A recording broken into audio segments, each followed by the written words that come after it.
welcome to the show. I appreciate you tuning in for another week of spooky streaming suggestions. That's right, folks. Tonight, I have 12 new horror films for you to check out across your favorite streaming platforms so you can continue on your scary movie watching for the season. Now, don't forget that typically Wednesday nights at 8:30 p.m. Mountain Standard Time, I'll have a new interview, opinion piece, or some horror news for you to check out, in addition to all the reviews I drop throughout the week in the world of horror, whether it's movies, TV shows, games, books, whatever. You don't want to miss any of that, and the best way to stay on top of everything I'm dropping for you on my channel is to get subscribed to my Linktree. And you can do that by going to linktr.ee/tscarymovie.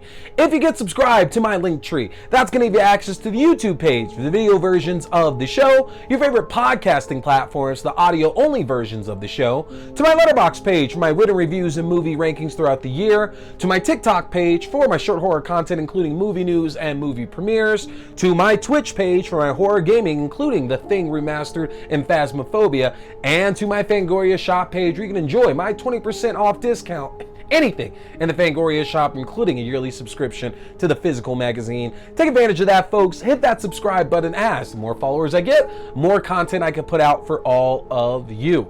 So, like I said, I am here with 12 new streaming suggestions for you to go catch something spooky across all your favorite platforms so you can continue on in your scary movie watching. I don't know about the rest of y'all, but on September 1st, sometimes a little bit earlier, that is when I switch 100% to watching nothing else but spooky, scary movies. And for those of y'all that might be doing the same, I'm going to take all of the work out of your hands, and every week from now up until Halloween, I'm going to have a new set of suggestions for you to go and check out. Some of these might be ones you've seen before, old classics, old favorites, recommendations you've heard from a bunch of different friends and websites. Some of these ones are going to be brand new to you, but either way, they're going to give you something to go and check out for yourself. And I'm going to let you know where you can find all of those. So let's not waste any time. Let's go ahead and jump right on into things. Folks, we are starting here on Netflix. The first film I'm going to start with is Blood Red Sky. If you haven't seen this film, this focuses on a young mother dealing with an illness who's looking to travel with her son, finds her flight taken over by terrorists. But unfortunately for those terrorists, that illness turns out to be vampirism. What will happen when a vampire breaks loose on a terrorist hijacked plane? There it is for you, folks. If you ever wondered how vampires operate when they're traveling over the mid-Atlantic on a flight, this is going to give you all the information that you need. Now, it is a very intriguing premise, putting a vampire in a closed and tight space like that. But folks, let me tell you, the blood, the gore, the mayhem of this one is going to give you more than enough to fit that action craving you have in your horror this Halloween season. One of the more bloodier vampire films that I've seen. And when we're talking about Netflix exclusives like Hush finally getting a release, this is one I wouldn't mind seeing get one down the line either. Go and check out Blood Red Sky. Now, my second suggestion for you on Netflix is gonna be Creep. Patrick Brice and Mark Duplass actually just announced they were continuing on this Creep franchise with a new TV show titled The Creep Tapes that's releasing here in a couple months that will follow Mark Duplass's brutal, insane serial killer as he assumedly gets more victims on his plate. If you have not checked out these two films yet, Patrick Brice and Mark Duplass tell the story of a serial killer who is just trying to find that companionship out in the world and hires a number of different documentarians to come and spend some time with him, only to brutally murder them at the end of each weekend. These films unnerved me in a way that a movie about a killer has not unnerved me in quite a while. Mark Duplass makes a great killer with his charming personality that we've seen in shows like The League, and is very much able to lull you in with a false sense of security. Folks, this one is definitely going to leave you feeling creeped out. Go and check that one out right now on Netflix. Again, Creep and Blood Red Sky. So, what's up next? Over on Tubi, you need to go and check out Underwater. Starring Kristen Stewart and Vincent Castle, this tells the story of a mining crew deep under the ocean that has stumbled upon a bevy of creatures looking to keep them buried under the ocean. If you haven't seen this one, very much influenced by H.P. Lovecraft and the design that he has used in countless of his works over the years and has been adapted in a number of different features. Folks, this is one that is for sure gonna unnerve you, especially if you have a deep fear of deep, dark water. I have a bit of a fear of that because you never know what lies under there. There's a whole ecosystem that we don't know about. And this isn't the Meg, to where even though the Meg is actually played fairly seriously, it's still more of like an action thriller than anything else. Underwater kind of gives us the movie Sphere, you know, the one with like Dustin Hoffman and Queen Latifah and Sharon Stone and Sam Jackson from back in the 90s off that Michael Crichton book with the giant squid and everything underwater. There aren't any psychic powers here, but y'all, those monsters under there will give you nightmares. Definitely one that you want to go and check out. And on the flip of that is a classic, folks, Wishmaster. If you haven't seen this one here before, this movie came out kind of at the exact right time in the 90s to where everything was going very meta. So this tells the story of a jinn, otherwise known as a genie, who seeks to fulfill his master's desires of granting every wish that their heart could possibly have. But the flip of this is, for every wish, you lose your soul.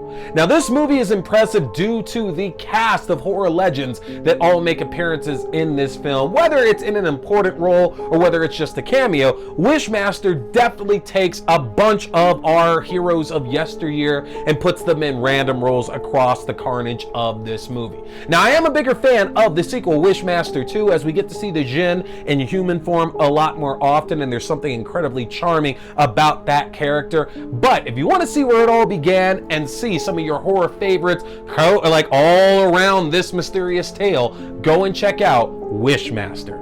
And there it is for your Tubi suggestions, folks. Moving on to Prime Video. Hot off the heels of the teaser of The Wolfman, which is coming to us next year, go and check out Leigh Whannell's adaptation of The Invisible Man. Over the years, we have gotten a number of adaptations of this classic universal monster terror. And Leigh Whannell takes the idea that has typically worked out for Invisible Man stories, that this is a power that corrupts absolutely. If no one can see the things that you're doing, there's no shame, there's no remorse, there's no pity, there's no mercy, and you can do a lot of terrible things. Some of you might remember the original Invisible Man. You might also remember the Kevin Bacon-led Hollow Man. But again, compared to a lot of other Universal monsters, the Invisible Man always goes deep for people's own character because it's telling the story of what do you do when there's no eyes on you. And taking his remake and applying that to a tale of domestic violence about a young woman looking to escape an abusive partner only to find out that she's still being hunted even after his apparent death is a wonderful analogy. It's a great combination of these two different ideas, and let me tell y'all, it will catch you off guard in a number of spots as well too.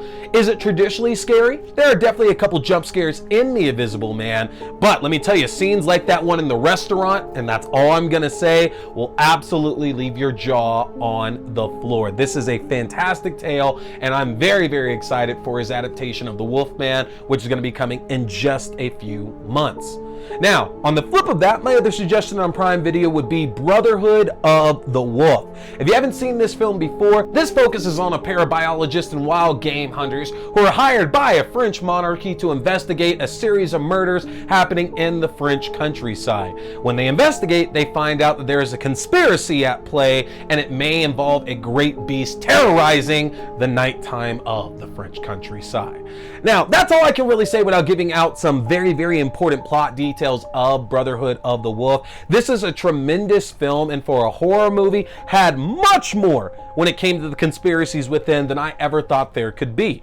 I remember this movie being like a staple of the 2000s for me because it took a lot of what the American audience was getting into at that time, which was taking overseas fighting styles, martial arts movies, things like that, and readapting them for American audiences. And if you go back and watch this, and I don't know the accuracy worthy of it being featured in this film. But Mark Dacascos, who you might know from a number of different projects, who is a very, very accomplished, very skillful martial artist, co-stars in this film as a Native American who knows quite a lot of martial arts and uses them to kind of help out with everything that's going on over the course of this film. And there's something very 2000s about that, because we're just sticking all these great martial arts scenes into movies to where they might not make sense in any other context. But I do still need to mention that the creature design of this film, while there is some CGI involved in this for sure, is tremendous. It is not a werewolf tale at all, but again, the design of this creature is definitely there to terrorize the characters in this movie, and in turn pass that terror on to us. So there are some rather more violent death scenes in this film and violent depictions of what happened to certain characters throughout this movie for sure, but it doesn't give us like the full-on brutality that a lot of horror films, especially werewolf horror films, are known for having. Definitely one to check out though. Vincent Cassel, Monica Bellucci, Mark Dacascos, good cast, even better film. You can catch Brotherhood of the Wolf and The Invisible Man on Prime Video right now, folks. Over on Peacock, go and check out Peter Jackson's The Frighteners. This is the film I've talked about here before. It was right before all the Lord of the Rings stuff got started up, and tells the story of one clairvoyant man who has the ability to talk to ghosts, who uses his gift as a way to hustle people out of their hard-earned money, only to find out when a real serial killer is going around the town, not only killing humans, but ghosts as well. It'll be up to him to get to the bottom of this tale. Now, The Frighteners was originally intended to be a Tales from the Crypt episode, and instead got repurposed into a feature-length film. And honestly, the tongue-in-cheek humor of it, the fact that Michael J. Fox plays our very earnest lead in this one, and the fact that our killer in this film is actually terrifying, all these things really would have made for a phenomenal Tales from the Crypt episode. And that's okay that we ultimately didn't get it. And I say episode, actually I think it was supposed to be one of the Tales from the Crypt movies. This movie works so well, because it establishes fairly quickly that ghosts are real, and then this person does have the ability to talk to them, but it then desensitizes all of us, because for the most part, the ghosts are very much portrayed in not a pathetic way, but in a way that it doesn't really endanger anybody. There's not that much to actually be scared of. And then when they start introducing the actual terrifying elements of this film with the killer that has the ability to not only kill humans, but ghosts as well, it just adds that extra layer to the movie and does make it a scary one to get through.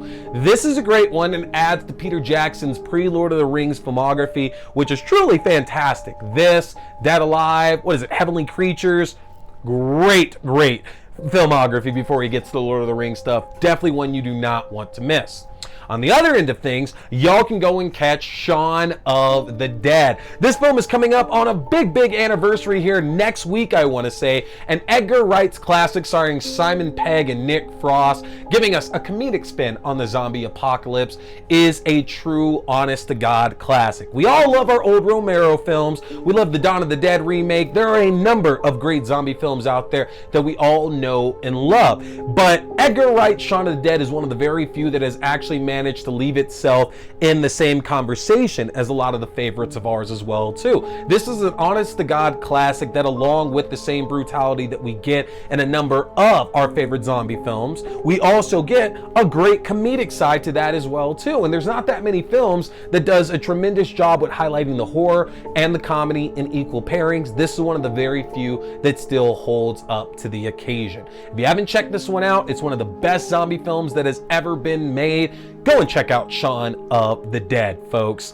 That's it here on Peacock. Moving over to Screambox, my first suggestion for you, keeping on the dead motif, is Day of the Dead, the George Romero classic. Now, everybody talks about Dawn of the Dead, the shopping mall, and about how that speaks so much about society and our obsession with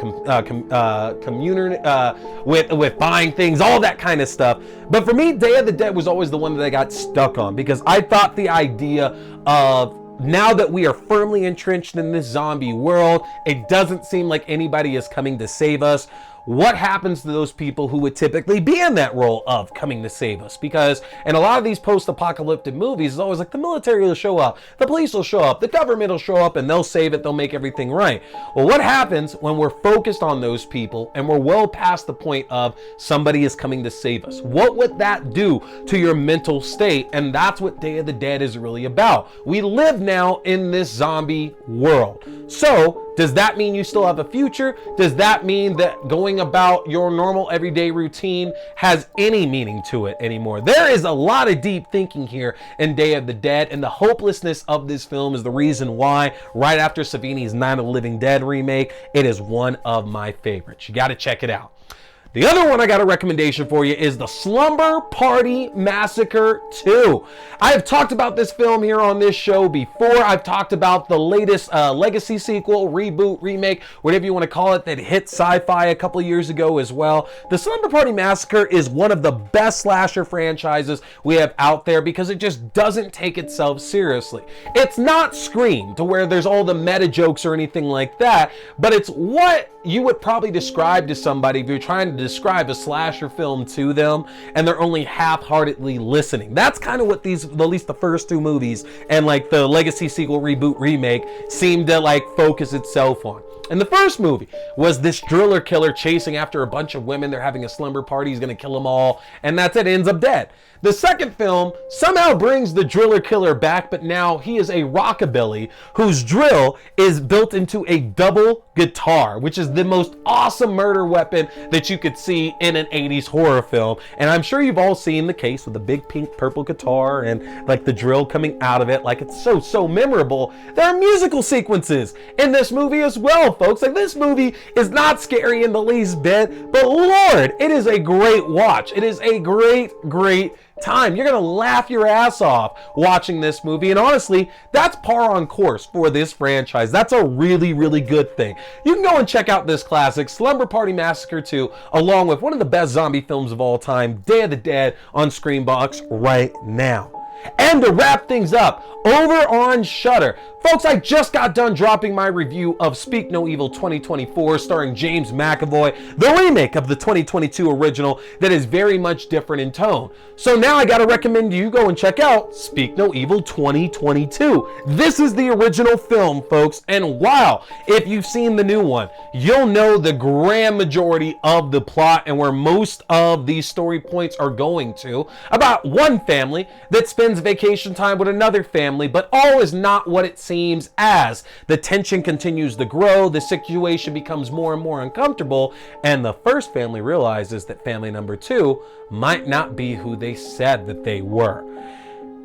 This movie is very much the harrowing, tense, dreadful experience that this idea was supposed to play out to be. The remake takes it in a different direction, makes it very much more of a fast-paced thriller, and it does a good job in that aspect. The film is successful, but it's a very different style of film from the original movie. If you've seen the remake first, it's going to take a lot of these familiar beats and not play them for laughs, not play them for lighthearted banter. Instead, it's going to be a sign of things to come as they build towards a very shocking conclusion. Folks, this one is going to catch you off guard for sure. Go and check out the original Speak No Evil. And my last suggestion for you, In a Violent Nature. We just passed our last Friday the 13th of the year, folks, and as the TV show Crystal Lake is still being worked on right now, Brad Kane, our voice of Aladdin, is the current showrunner of the Crystal Lake TV show for AMC and Peacock. But this is the closest to Jason on the big screen that we're going to get for a little while, because there's no new developments on that right now. In a Violent Nature takes a serial killer rising from the grave in search of his long-lost necklace that a passerby just happened to steal. And it's almost like we're getting Friday the 13th told in a found footage perspective, as we follow our killer's point of view the entire film, and everything else is told by the ambiance around him. In a lot of spaces, this might end up coming off boring if you're not a fan of these 80s lumbering slasher flicks, but if you are, this is a love letter that we have long since deserved for quite some time. You can go and check out In a Violent Nature and Speak No Evil on Shudder right now, folks. And that's it for this week's suggestions. Did you get a chance to check out any of the movies that I told you about last week? If so, I want to hear about them in the comment section. Let me know what you liked. Let me know what you didn't like. If you're checking out this week, tell me the same thing. Go and watch them. Let me know whether or not you think they're good suggestions. And if you do, that gets you entered for a chance to win a Freddy Krueger Toonie Terror action figure, folks. Comment on any video in the month of September, get you entered into the drawing. But that's going to do it for us tonight, folks. Hit that subscribe button. I got more great reviews coming for you here this week. Don't want you to miss out on that at all. My name is T. We've been talking scary movies. Stay scared.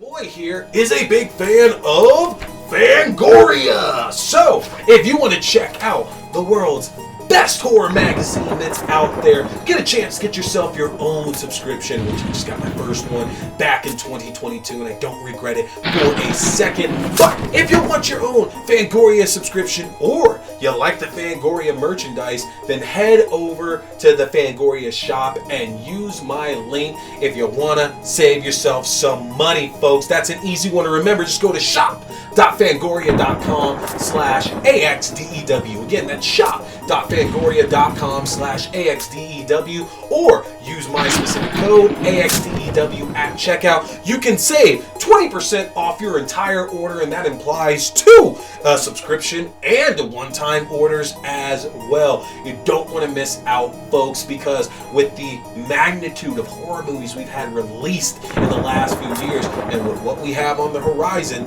Fangoria is going to be your #1 source for all that great, juicy, bloody information in the world of horror. So again, head to shop.fangoria.com. Hey there, folks! Thanks for tuning in to T Watch This Scary Movie. I appreciate you checking out another review or movie news, whether we're talking movies, TV shows, books, or games, whatever, it's all scary. Remember, you can check out new episodes every Wednesday night at 8:30 p.m. Mountain Standard Time on the YouTube page for video. That's youtube.com/C/Theron Reynolds Scary Movie. Again, youtube.com/C/Theron Reynolds Scary Movie. And you can check out the audio version on all your favorite podcasting platforms. Just search T Watch the Scary Movie or TWASM. Don't forget, my name is T. We've been talking scary movies. Stay scared.